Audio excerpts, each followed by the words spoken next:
으로 말미암아 삽시다. 예, 한 주간 승리하셨습니까?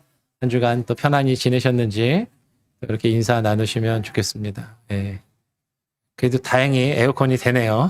예. 감사하고요. 우리 같이 함께 또 말씀을 함께 나누도록 하겠습니다. 우리가 지난주, 지지난주에는 종려주일 그리고 부활주일을 맞이하여서 또 특별히 또 다른 본문을 보지 않고 로마서 말씀을 통해서 예수 그리스도께서 우리를 위하여 죽으시고 부활하신 그 내용과 의미들을 함께 나누고 살펴보았습니다. 예수께서 우리를 위하여 죽으심으로 우리가 의롭다 하심을 얻게 되었고, 예수께서 우리를 위하여 부활하심으로 또 하나님께서 우리에게 약속하신 우리가 마지막 날에 얻을 그 구원을 얻게 될 것이라는 그 믿음과 소망을 가지게 되었음을 함께 나누고 살펴본 것이죠. 그런데 교회를 좀 오래 다니신 분들은 어떻게 보면 너무 당연한 이야기이고 뭐 우리가 당연히 믿는다라고 할 수 있는데, 교회를 안 다니시거나 교회를 다니신 지 얼마 안 되신 분들은 아니 그런데 예수 그 사람이 한 사람이 죽은 것이 나랑 무슨 상관이고, 예수님이 죽은 것 때문에 어떻게 내가 구원을 얻고 영생을 얻고 또 마지막 날에 부활을 할 수 있겠는가에 대해서 사실은 동의가 되지 않거나 믿어지지 않을 수도 있습니다.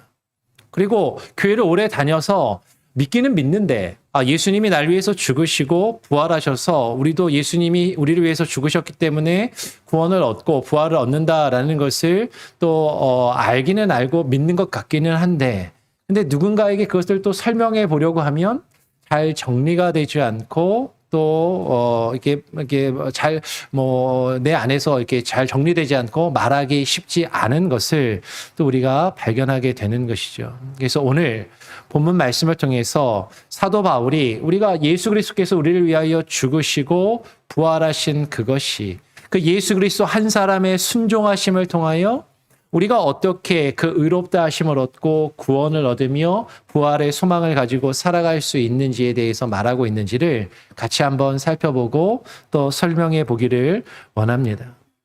오늘 우리가 읽은 본문 말씀을 보면 사도 바울은요, 한 사람으로 말미암아 죄가 세상에 들어오고 죄로 말미암아 사망이 왔다라고 이야기를 합니다. 17절 한번 읽어보죠. 한 사람의 범죄로 말미암아 사망이 그 한 사람을 통하여 왕노릇하였은즉 더욱 은혜와 의의 선물을 넘치게 받는 자들은 한 분 예수 그리스도를 통하여 생명 안에서 왕노릇하리로다라고 그렇게 이야기를 해요. 한 사람의 범죄, 여기서 한 사람의 범죄라고 할 때 그 한 사람은 모든 사람을 대표하는 첫 번째 사람, 첫사람 아담을 말하는 것이죠. 그래서 로마서 5장 14절을 보면 그 앞에서 이렇게 이야기합니다. 그러나 아담으로부터 모세까지 아담의 범죄와 같은 죄를 짓지 아니한 자들까지도 사망이 왕노릇하였나니 아담은 오실 자의 모형이라라고 이야기를 합니다. 이 말씀에서도 지금 기록된 것처럼 아담의 범죄와 같은 죄를 짓지 아니한 자들까지도, 목사님 저는 억울합니다. 아담이 선악과를 따먹을 때 저는 그 자리에 없었어요. 그 선악과를 저는 맛도 본 적도 없는데 그 아담이 선악과를 따먹은 것이 왜 나의 죄가 되고 그것 때문에 내가 죽어야 되고 심판을 받아 멸망을 받아야 합니까? 라고 사실 그렇게 생각할 수 있다라는 것이죠. 그런데요, 아담은 단순히 한 사람 개인이 아니라 아담 이후에 모든 사람, 아담 이후에 태어날 모든 사람을 대표하는 대표자인 것이죠. 히브리어로 아담이라고 하는 단어는요, 이 아담이라는 말의 뜻은 인간, 사람 혹은 인류라는 그런 뜻을 가지고 있습니다. 그러니까 아담이 범죄했다라는 것은 아담 개인 한 사람이 범죄했다라는 것이 아니라 사람이, 인간이, 인류가 범죄했다라는 것을 성경이 우리에게 그렇게 증거해주고 있다라는 것이죠. 그리고 그 아담이 모든 인류를 대표한다라는 것이에요. 모든 사람을 대표한다. 이 부분에 대해서 우리가 조금 더 한번 생각해 보기를 원합니다. 아담이 모든 사람을 대표하는 것처럼 이 아담은 오실 자, 앞으로 오실 그리스도 메시아의 모형이다라고 지금 이야기를 하는 것이죠. 예전 성경은 표상이다. 최초의 아담이 앞으로 오실 예수 그리스도의 모형, 타입이라는 것이에요. 모델이 된다라는 것이죠. 이 예전 성경으로 표상이라고 번역한 이 말은 모형, 모델 혹은 전형 혹은 타입. 그래서 아담이 예수 그리스도의 모형이 된다. 모형론이 여기서 나옵니다. 타이폴로지라고 이야기죠. 예수 그리스도와 아담이 연결되고 있고 아담이 예수 그리스도의 하나의 타이폴로지를 지금 발견할 수 있다라는 것이죠. 일단은 아담이 어떻게 모든 사람을 대표할 수 있는가, 대표한다는 것이 무엇인가 하는 것을 우리가 조금 더 생각해 보기를 원합니다. 18절, 오늘 본문 18절 말씀을 보면 이렇게 이야기해요. 그런즉 아담 한 사람의 범죄를 인하여서 많은 사람이 정죄에 이르렀다라고 지금 우리말 성경에 되어 있습니다. 많은 사람이 정죄에 이르렀느니. 그런데 오늘 우리말 성경에서는 개역 성경이나 개역 개정 성경은 많은 사람이 정죄에 이르렀다라고 이야기를 하지만 헬라어 원문을 보면 많은 사람으로 안 돼 있고 뭐라고 되어 있냐면 모든 사람이라고 되어 있어요. 예, 영어 성경을 보아도 for all men이라고 되어 있죠. 그러니까 대부분의 영어 성경은 모든 사람이 범죄에 이르렀다라고 이야기합니다. 그런데 왜 지금 이게 모든 사람을 많은 사람이라고 번역해 놨냐? 뒤에 가서 조금 이야기하겠는데 19절하고 18절하고 이게 조금 달라서 19절하고 똑같이 많은 사람으로 18절을 바꾸어서 번역을 한 것이죠. 그 부분은 뒤에 가서 일단 다시 한번 좀 설명을 드리고 오늘 모든 사람이 아담 한 사람의 범죄로 모든 사람이 정죄에 이르렀다라고 오늘 이야기한다는 거죠. 다시 한번 확인해 볼까요? 거꾸로 돌아가서 5장 12절을 보면 이렇게 이야기합니다. 12절 같이 한 목소리로 읽어보겠습니다. 시작. 그러므로 한 사람으로 말미암아 죄가 세상에 들어오고 죄로 말미암아 사망이 들어왔나니 이와 같이 모든 사람이 죄를 지었으므로 사망이 모든 사람에게 이르렀느니라. 한 사람으로 말미암아 그 한 사람 첫 번째 사람 아담으로 말미암아 죄가 세상에 들어왔고 그 아담 한 사람으로 말미암아 모든 사람이 죄를 지은 것이 되어서 그 죄의 결과인 사망과 죽음이 모든 사람에게 이르게 되었다라는 것이죠. 아까 처음에도 질문했던 것처럼 그런데 아담 한 사람이 범죄한 것 때문에 어떻게 모든 인류가 타락한다는 그런 결과가 올 수 있는가에 대해서 우리는 의문을 제기할 수도 있고 수많은 논란이 있는 것이 사실이에요. 아마 여기 계신 많은 분들도 억울하지 않아요? 선악과 맛이라도 보신 분. 저는 선악과 맛도 못 봤는데 그때 잊지도 않았는데 아담이 죄를 지었다고 왜 그 죄가 나의 죄가 되고 그것 때문에 내가 벌을 받고 심판을 받고 지옥에 가야 됩니까? 억울합니다라고 사실 우리는 그렇게 생각할 수도 있다라는 것이죠.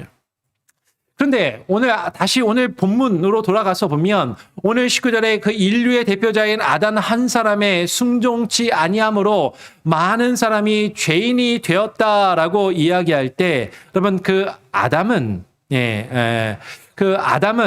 모든 한 사람뿐만 아니라 모든 사람의 범죄를 대표하는 것이에요. 모든 사람을 대표하는 대표성을 가지고 있다라는 것입니다. 여러분, 이 대표성이라는 것이 무엇인지를 우리는 조금 생각해 볼 필요가 있습니다. 5장 12절 그냥 계속 보여주셔도 될 것 같아요. 5장 12절에 보면, 거꾸로 돌아가서. 이 대표성이라는 것은, 여러분, 이 대표성을 우리가 요새 잘 느낄 수 있는 사건이 하나 있죠. 여러분, 우리나라를 대표하는, 우리나라의 행정부와 어떤 나라를 대표하는 대통령이 다른 나라에 가서 다른 나라의 어떤 다른 나라의 정상을 만나서 대화를 하고 행동을 하는 것은 한 사람 개인의 행동이나 말이 아닌 것이에요.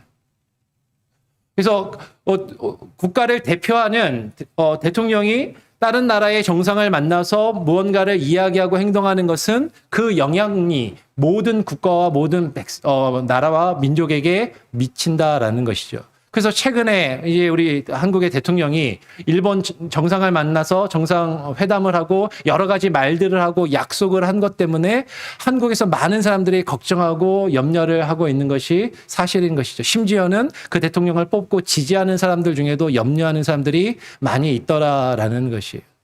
그리고 곧 미국에 와서 또 정상회담을 하는데 또 와서 무슨 말을 하고 무슨 행동을 할까 많은 사람들이 또 염려하고 걱정하는 그런 상황 가운데 있다라는 거죠. 왜 그래요? 그 한 사람이 그냥 단순히 개인이 아니라 국가를 대표하는 사람이기 때문이다라는 것이죠. 그 대표자가 하는 말은 그의 말이나 그의 행동이 특별히 누군가와 언약을 체결하게 되면 그 언약의 효력은 온 나라와 모든 백성에게 미치는 것입니다. 실제로 우리나라는 그것을 경험했었죠. 예전에 을사조약을 일본과 맺을 때 을사오적이라고 하는 국가를 대표하는 고종황제와 을사오적이 일본과 언약을 체결했습니다.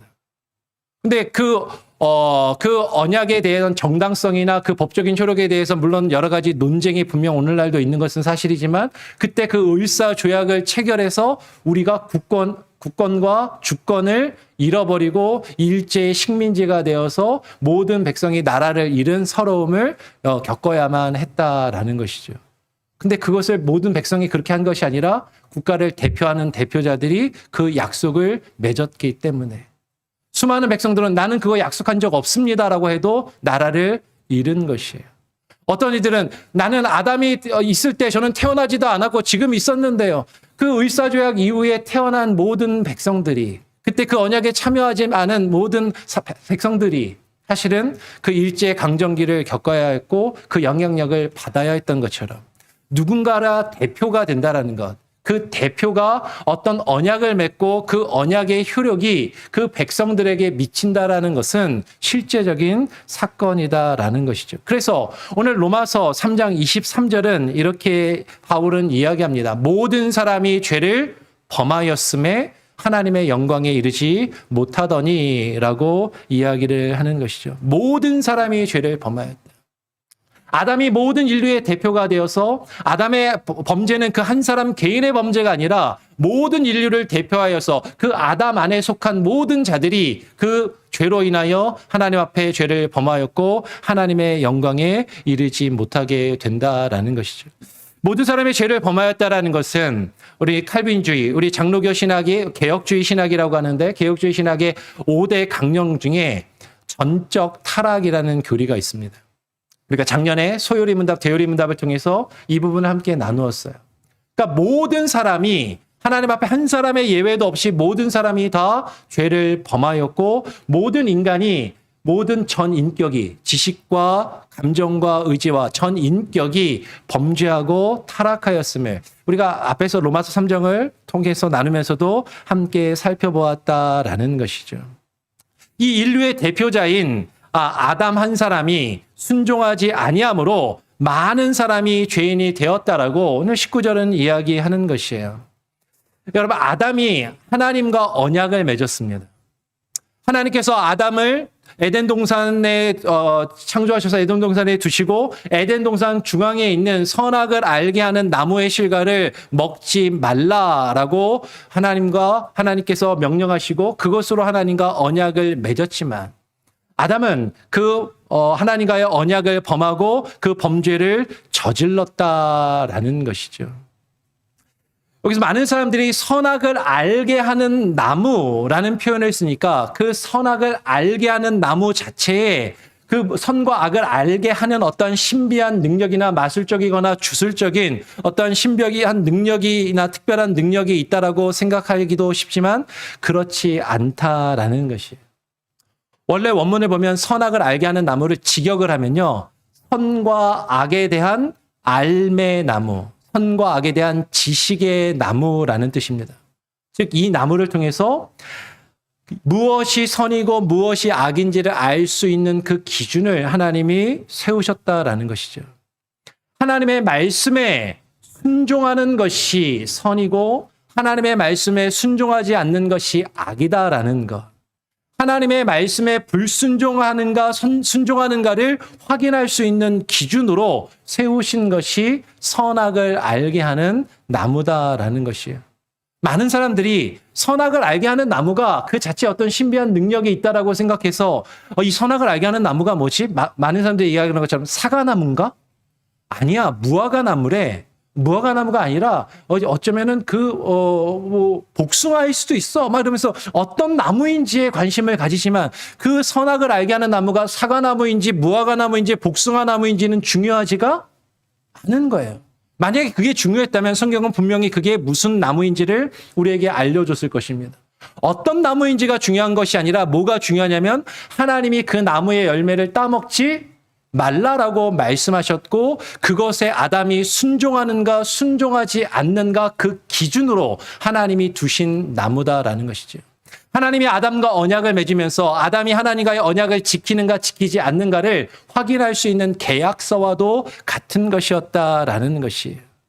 그 나무 자체가 선과 악을 알게 하는 특별한 능력이 있는 것이 아니라 그 나무를 통해서 무엇이 선이고 무엇이 악인지에 대한 교훈과 그 지식을 알 수 있는 그 기준을 우리에게 제시해 주었던 것이 선악을 알게 하는 나무였다라는 것이죠. 모세 이후로는 무엇이 선이고 무엇이 악인지, 무엇이 하나님의 말씀에 순종하는 것인지 순종하지 않는 것인지 사람들에게 주신 것이 있어요. 선악을 알게 하는 나무와 같이 율법을 주셨다라는 것이죠. 즉 아담이 하나님 안에서 범죄한 것, 아담이 모든 사람의 대표로서 범죄한 그것은 하나님의 말씀에 불순종하였다라는 것이에요. 아담 한 사람의 범죄가 왜 나의 죄가 됩니까? 성경이 잘못된 것 같습니다. 아담 한 사람이 아니고 두 사람인데요. 하와도 먹었어요. 우리는 그렇게 이야기할지 모르잖아요. 근데 성경이 이야기하는 것은 그 아담 한 사람이 먹었냐? 아담도 먹고 하와도 먹고 두 사람이 먹었느냐? 그것이 아니라 아담이 모든 사람을 대표하듯이 여러분 우리도 아담이 하나님의 말씀에 불순종하였던 것처럼 우리가 하나님의 말씀과 율법에 우리 자신을 비추어 보면 우리 모두가 하나님께 범죄한 존재들이라는 것을 깨닫게 하고 알려주는 대표로서 모형으로서 모델로서 아담에 대한 내용이 성경에 기록되어 있다라는 것이죠. 그 아담이 모든 인류의 대표가 되어서 아담 한 사람이 범죄함으로 말미암아 아담과 똑같은 죄를 우리가 모두가 지음으로 우리가 그 죄에 이르고 우리가 죽을 수밖에 없었던 것처럼 그 아담이 모든 사람을 대표하듯이 아담이 예표하는 오실 그리스도, 예수 그리스도가 모든 사람을 대표하시는 대속자가 되셔서 그 우리의 죄값을 대신 지불하셨다라는 것이죠.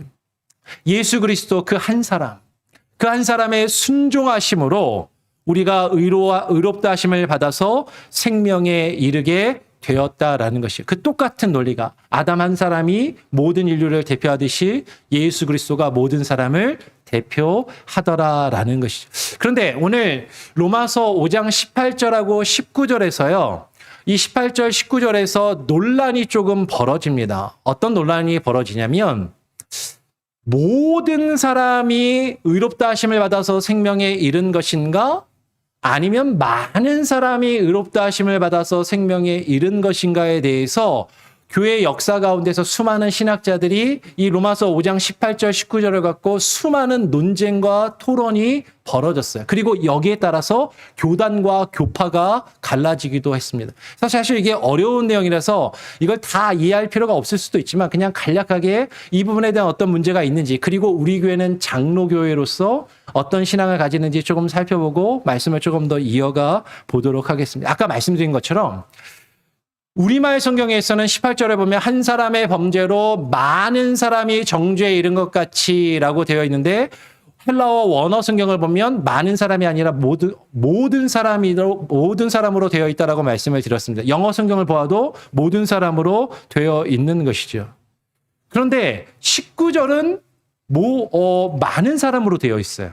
그러니까 18절은 모든 사람으로 되어 있고 19절은 많은 사람으로 되어 있다는 거죠. 18절의 내용이 뭐예요? 모든 사람이 정죄에 이른 것 같이 모든 사람이 의롭다 하심을 받아 생명에 이르렀다라고 18절에서는 그렇게 이야기하고 19절에서는 많은 사람이 죄인이 된 것 같이 한 사람의 순종하심, 예수 그리스도의 순종하심으로 많은 사람이 의인이 되리라라고 그렇게 이야기를 하고 있다라는 것이죠.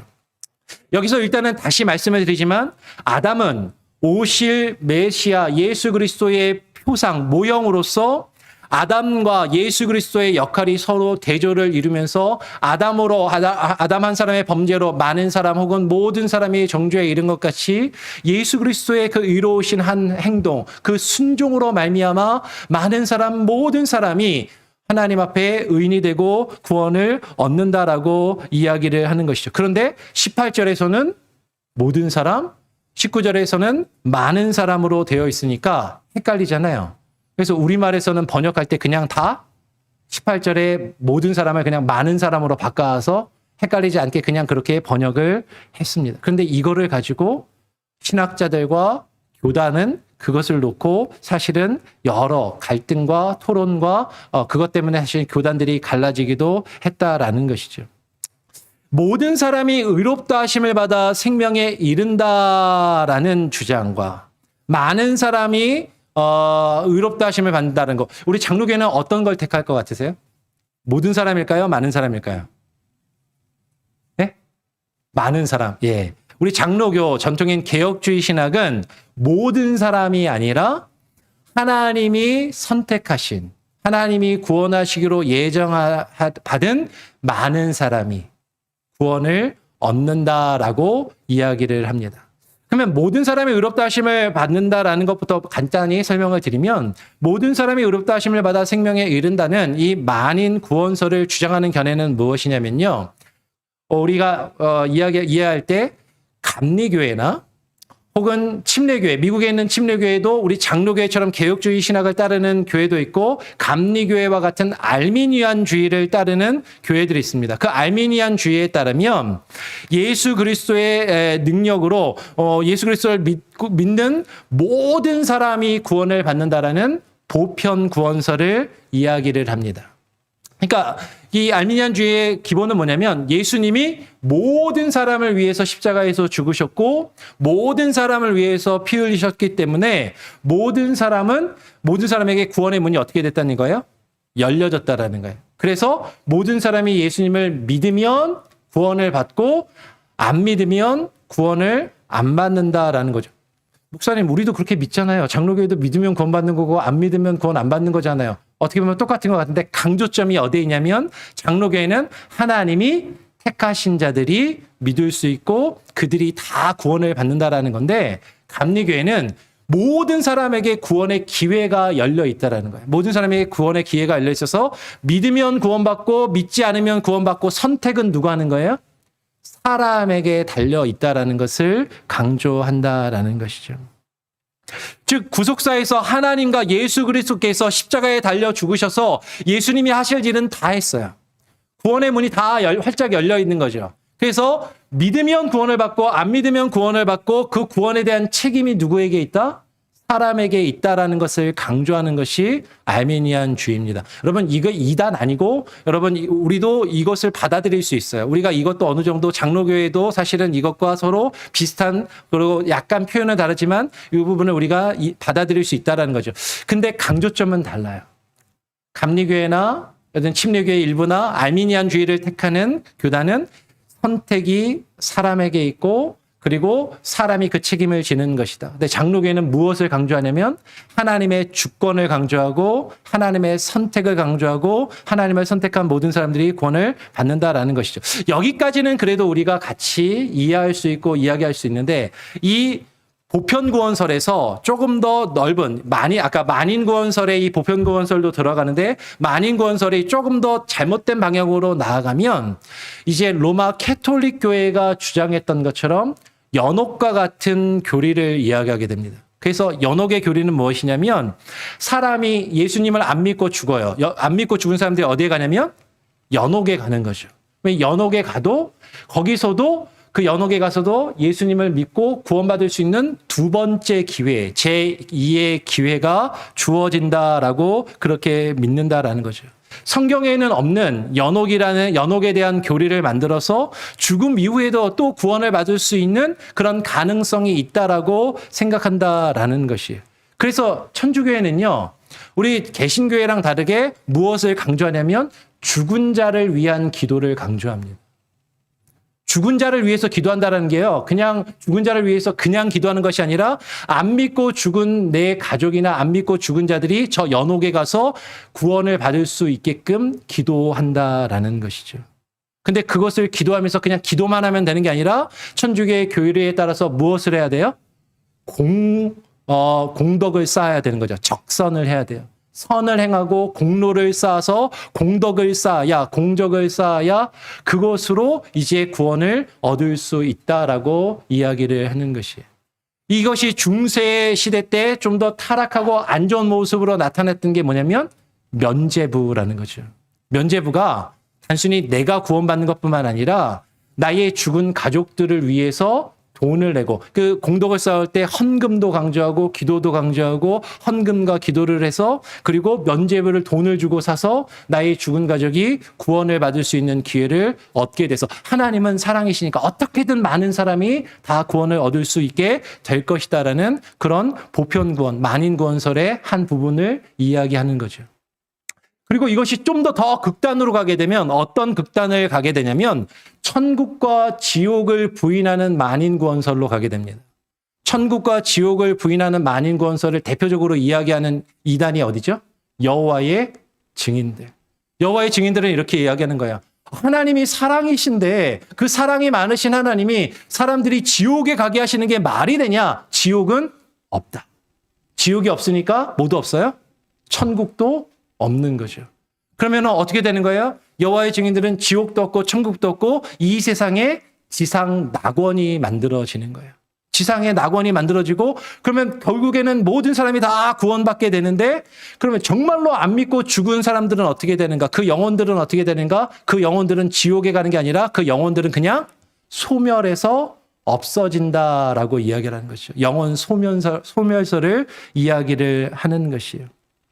즉 여호와의 증인들은 결국에는 이렇게 구원을 얻게 될 것이다. 하나님의 열심과 예수 그리스도의 믿음으로 모든 사람들이, 하나님이 사랑이 많으시기 때문에 지옥 가는 사람은 아무도 없고 결국엔 다 구원을 얻게 될 것이라는 이런 극단적인 만인 구원설을 이야기하는 경우에도 있다라는 것이죠. 이 만인 구원설이 스펙트럼이 상당히 다양한데, 이런 여호와의 증인들이나 천주교회가 말하는 이런 교리는 우리는 인정하지 않아요. 근데 이제 우리 감리교회나 침례교회가 말하는 그런 보편구원설은 강조점이 좀 달라서 그렇지 우리가 그것을 어느 정도는 인정하고 함께 이야기할 수 있는 부분들은 분명히 있다라는 것이죠.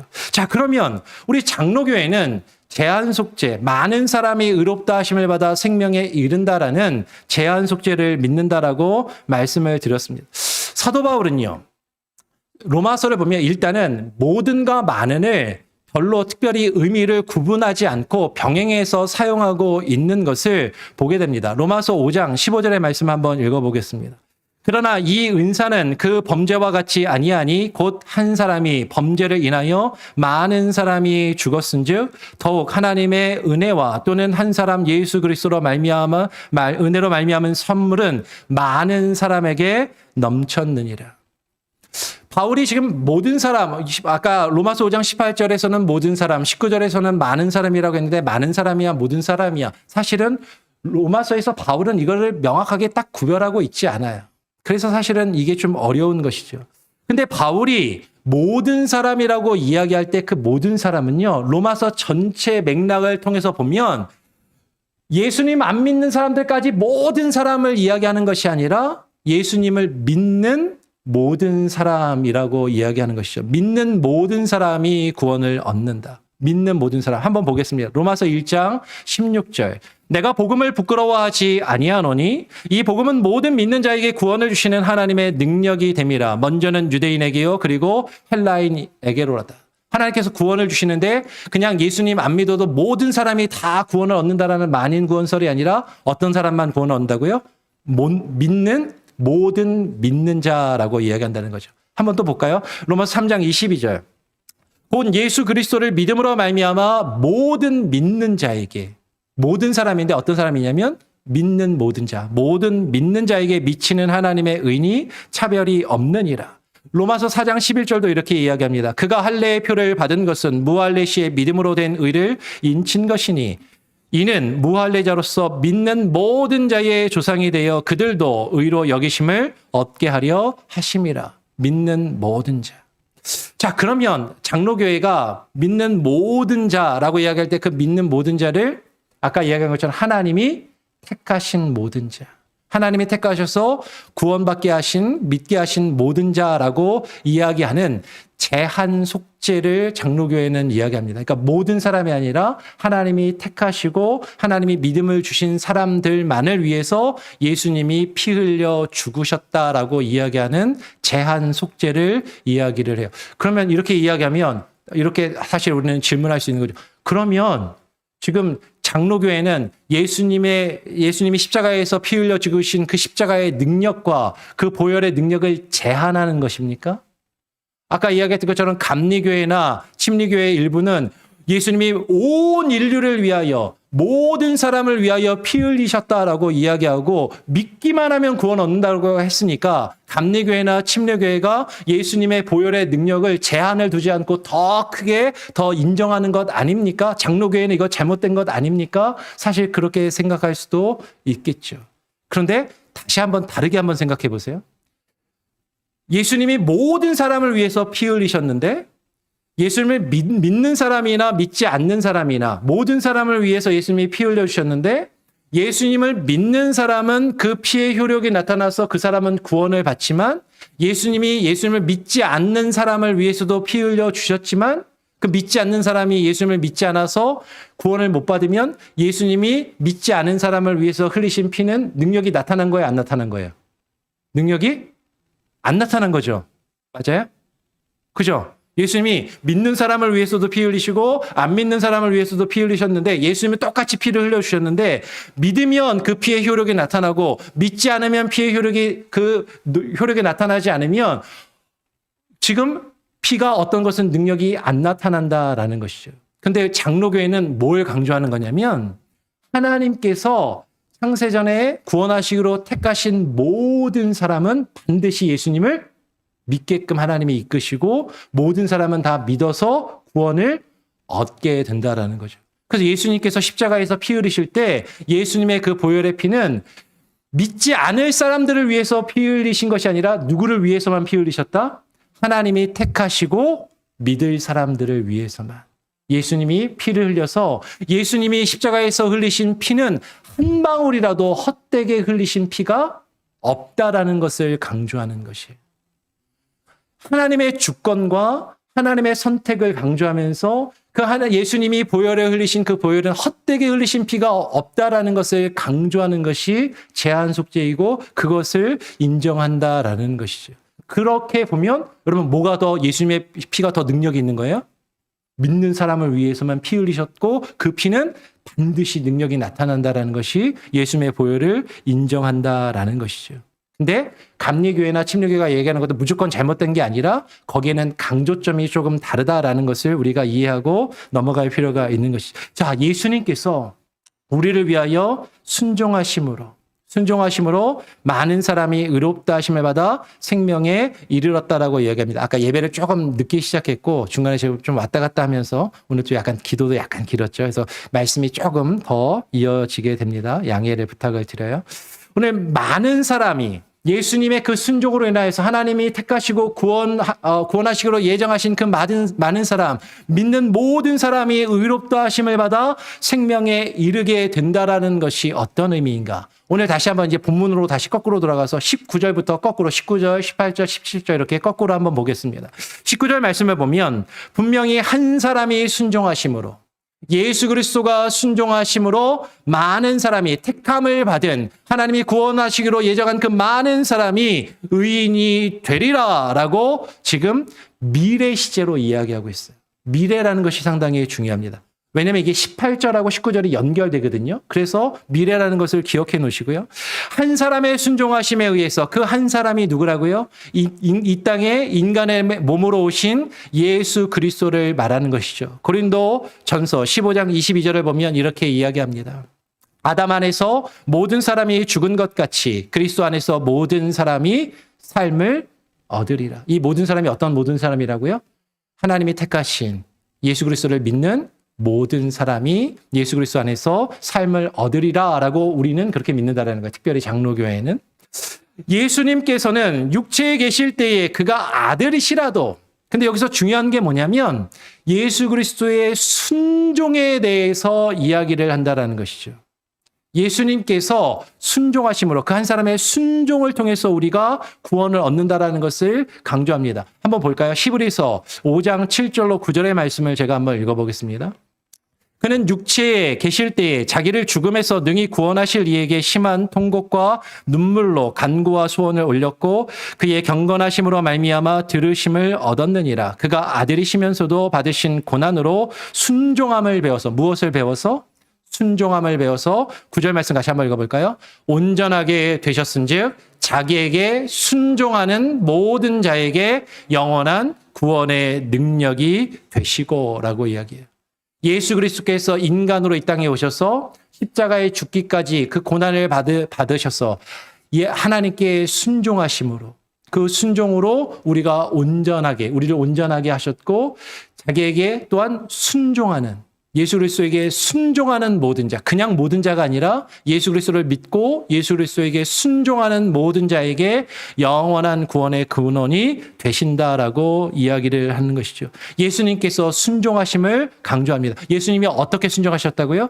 죽기까지 복종하시도록 순종하셨다라는 것을 이야기합니다. 빌립보서 2장 6절로 8절은 그래서 이렇게 강조하는 것이죠. 그는 근본 하나님의 본체시나 하나님과 동등됨을 취할 것으로 여기지 아니하시고 오히려 자기를 비워 종의 형체를 가지사 사람들과 같이 되셨고 사람의 모양으로 나타나 자기를 낮추시고 죽기까지 뭐 하셨으니? 복종하셨으니 곧 십자가에 죽으심이라.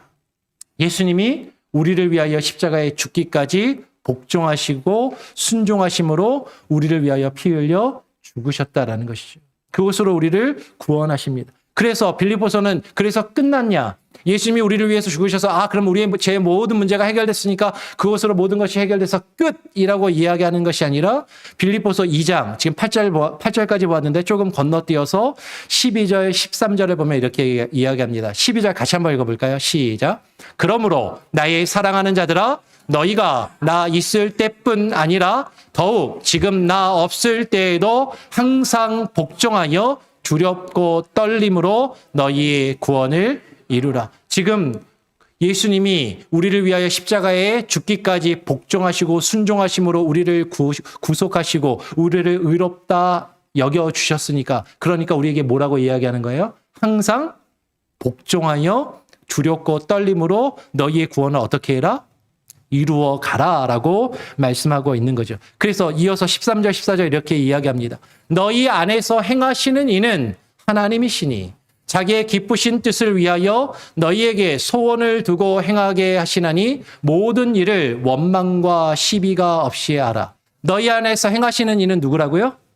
하나님이 행하신다고요. 근데 잘 읽어야 됩니다. 하나님이 행하시는데 너희에게 너희 안에서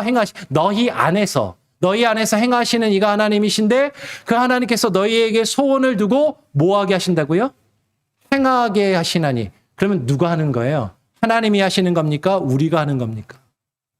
하나님이 하시는데 하나님이 우리 안에서 우리를 통해서 우리가 하게 하신다라는 것이죠. 그러니까 모든 일을 원망과 시비가 없이 하나님께 순종하며 복종하라라고 이야기하는 것이에요. 다시 오늘 본문으로 돌아와서 18절 말씀을 보면 이렇게 이야기합니다. 한 의로운 행위로 말미암아 하반 뒷부분에 보면 한 의로운 행위로 말미암아 많은 사람이 의롭다 하심을 받아 생명에 이르렀느니라라고 우리말로 되어 있죠. 의인의 한 행동으로 말미암아라는 표현에서 예수 그리스도께서 순종으로 의를 행하셨음을 지금 분명히 말하고 강조하고 있어요. 예수님께서 순종하심으로 여러분, 예수님께서 우리를 위하여 십자가를 머리로만 지신 것이 아니라 생각으로만, 마음속으로만 지신 것이 아니라 그 몸으로 실제로 십자가를 지시고 죽으셨다라는 것이죠. 오늘 18절에서 우리말 개역성경이 그 의롭다 하심을 우리가 받았으니까, 의롭다 하심을 받아 생명에 이르렀느니라 라고 지금 이야기를 하는데, 이것은 번역이 사실 좀 잘못된 거예요. 18절에는 원문을 보면 동사가 없고 18절, 19절이 연결이 됩니다. 근데 19절에 나오는 동사는 미래의 시제예요. 그러니까 지금 원문에서 생명과 의롭다 하심은 하나로 연결이 되고 있고, 19절과 연결해서 현재 이미 이르렀느니라, 이걸 잘못 읽으면 생명을 이미 받아서 끝났다라고 여기기 쉽지만 이 생명에 이르게 될 것이다라는 것이죠. 모든 사람이 생명에 의롭다 하심을 이르게 될 것이다라고 지금 이야기하고 있다라는 것이에요. 예수 그리스도의 순종의 그 한 의로운 행동으로 우리가 택함을 받은 모든 사람이 그 믿음으로 우리가 생명에 이르게 될 것이니까 그 의와 그 구원을 두렵고 떨림으로 이루라라고 바울은 이야기하고 있다라는 것이죠. 다시 그러면 거꾸로 17절로 돌아와서 그것이 무슨 의미인가? 오늘 17절은 이렇게 이야기합니다. 은혜와 의의 선물을 넘치게 받은 자들은 한 분 예수 그리스도를 통하여서 뭐 할 것이다? 왕노릇하게 될 것이다. 은혜와 의의 선물을 넘치게 받은 자들이 왕노릇한다라는 것은요, 지금 앞에서 사망이 왕노릇하였다라는 것과 대조를 이루고 있어요. 17절 안에서도 발견이 되지만 14절부터 이야기가 나옵니다. 14절을 보면 뭐라고 이야기해요? 그러나 아담으로부터 모세까지 아담의 범죄와 같은 죄를 짓지 아니한 자들까지도 사망이 왕노릇하였나니 아담은 오실 자의 표상이라라고 이야기했고, 사망이 왕노릇한다는 것을 14절에서 먼저 이야기했고, 지금 다시 17절로 와서 한 사람이 범죄로 말미암아 사망이 그 한 사람을 통하여 왕노릇하였은즉 더욱 은혜와 의의 선물을 넘치게 받은 자들이 왕노릇할 것이다 라고 이야기를 하는 것이죠. 우리가 이전에는 죄에 사로잡혀서 죄가 시키는 대로 살았었다라는 것이에요. 죄가 우리의 주인이 되고 죄가 우리를 지배하며 다스리며 살았다라는 것이죠.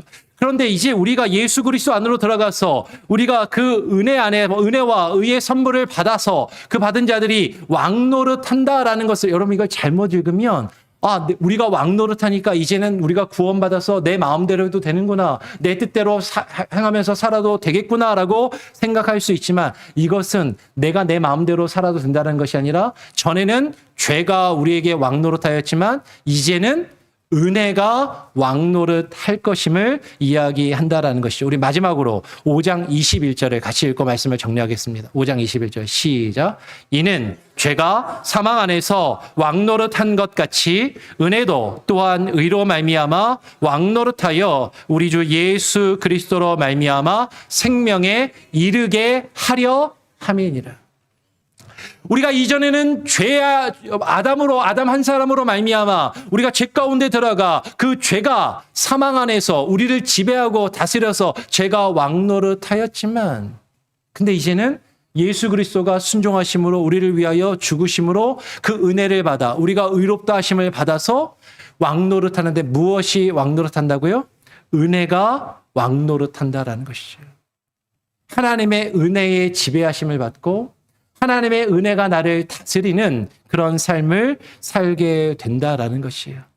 그러므로 우리는 더 이상 죄가 우리에게 왕노릇해서 죄를 따라서 죄가 시키는 대로 살아가는 것이 아니라 하나님께 의롭다 하심을 받은 자들로서 그 은혜가 내게 시키는 대로 그 은혜의 지배를 받으며 그 은혜의 이끌림을 받아서 살아간다라는 것이죠. 여러분, 여기서 중요한 게 뭐냐면, 다시 말씀을 드려요.